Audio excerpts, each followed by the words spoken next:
Hi everyone, it's Diabolik with Bacon Ice Cream Productions.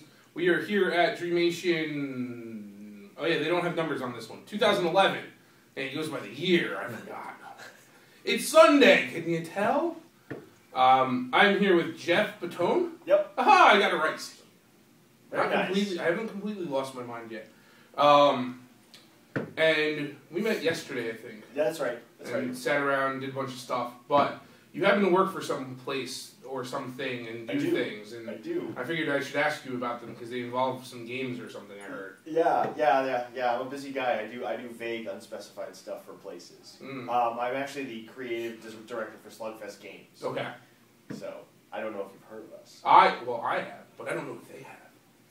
Okay, well I can tell you about them then, so we can tell them, and that'll be fun. So the big thing that we're known for is Red Dragon Inn, which is a game in which you play heroic adventurers after the adventure's over. You've killed the monsters and you've taken their stuff in true adventuring fashion. And then you go back to the inn, drink, gamble, and roughhouse, and the last person conscious with money wins. So, sounds about right. Yeah, that's basically, Sounds like at the end of a con, too, Yeah, well, I try to drive home, but, to each his own, I guess. That works. But yeah, and the nice thing is that it's always, it always segues into the next adventure, too, because you wake up the next day without any money, and you're like, well, let's go back to the dungeon. and the cycle continues. Indeed. Kind of thing. Now, how'd you get connected to gaming in the first place? Well, I've always been a gamer, since forever. So, I think in 1980 or something, my neighbor said, you should play this game where you go into a keep on some borderlands, and it'll be awesome. And I've been a gamer ever since, and I think, just always in there, I'm like, I want to design my own games and stuff. And so a friend of mine and I were talking, and I was like, I have this idea for a kung fu fighting game that's really awesome, and it involves adjectives, and the adjectives will totally modify your attack, so it'll be like this awesome, sweet, stupendous kick. And he's like, well, I have this idea for stances, and it was like the whole, Reese's Pieces, peanut butter thing, where it's like, hey, we have a game now, and then it just took off from there. Okay. So we've got a bunch of games. I think we have 7 games out now, and we have game 8 and 9 coming out this year, hopefully, please God. And a bunch more in the pipe for next year and the year after. So. Now, is this those 9 games what Slugfest is doing, or what you personally have done? Oh well, I've actually been the creative director for Slugfest Games pretty much since day one. So all of those games have my actually no, that's not true. All of the games but one have my name on it. There is a gambling game called Gambling. I'm in the games of the Red Dragon Inn. I'm not really super strong on the straight up card dice gambling, so that's all my business partner Cliff's work. He put that one together, so that one doesn't have my name on it, but the rest do. And all the ones that are going to be coming out next year also have my name on it, and ones in the future, I hope. We'll see if they like it. And I'm doing some stuff with Jonathan Lavely. I hope I said his name right. I never know, because it's French. I fuck it up all the time. Oh, sweet. Lavely. Lavely. I don't know. He'll watch it and he'll correct me. Yeah, he'll call. He actually never does. I've said it. I think we've interviewed him 12 times, and I've said it different every time. Awesome. Well, he's really easygoing. I know. So I'm working I blame it on him being Canadian. Yes, he's very forgiving. Such a nice man. And so I'm working on a game with him. It's a lighthearted fantasy role-playing spoof game called Critical, where basically we've created a kingdom which has all of the goofiest fantasy tropes and some more you haven't heard of. We have anarchic punk rocker fairies, and we have mountains that are swarming with monsters that arrange themselves by size. So as you go into the higher peaks, the monsters get tougher, and it's just taller, and taller. So you've got the goblins in the lowlands that are 4 feet tall, and the titans up top who are like 24, 25, something like that. And John had talked to us about it when you guys had first started talking about it. All right, cool. I don't remember if we ever talked about it on air, but I know he and I talked about it at least. Okay, cool. So when I sat down today and we played it, and you were the game master, I was like, this sounds kind of like something.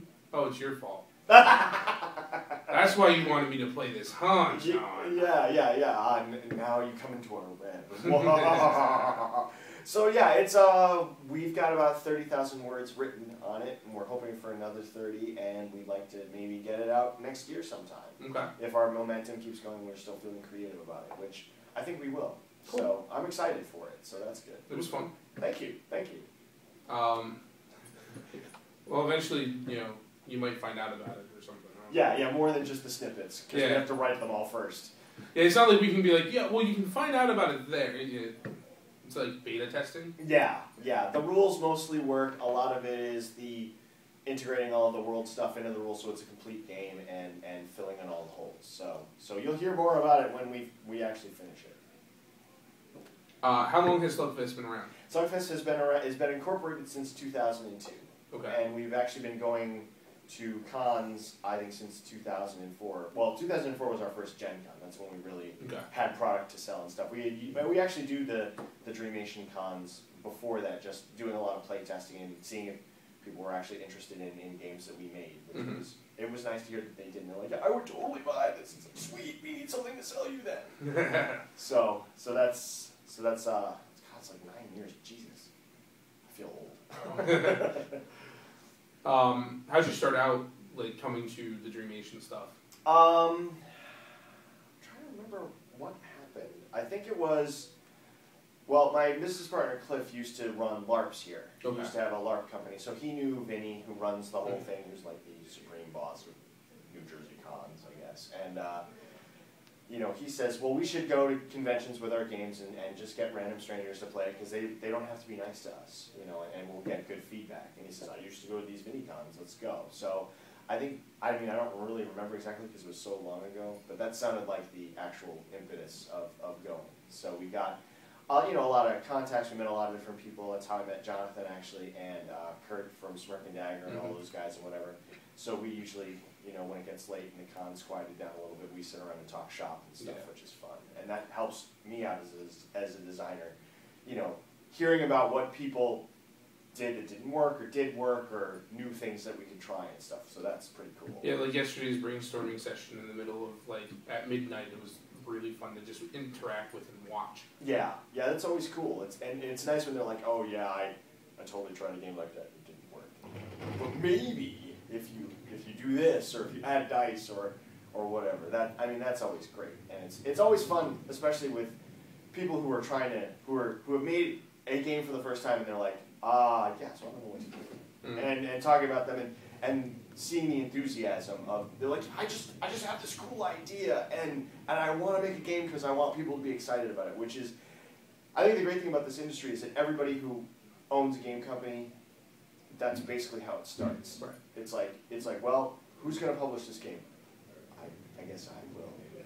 And sometimes that's how you have to start. Yeah, because nobody has any money. Right. Which is unfortunate, because there's tons of games that get made that really should get out there for people to see, and they don't, because there's just not enough money, and there's not enough free time, or people who are like, well, I guess I'll dip into my own pockets and publish it myself. So yeah, next time then. Indeed. Well, thank you for spending some time with us. Hey, no problem. And have a safe trip back home. I'm gonna try. Thanks.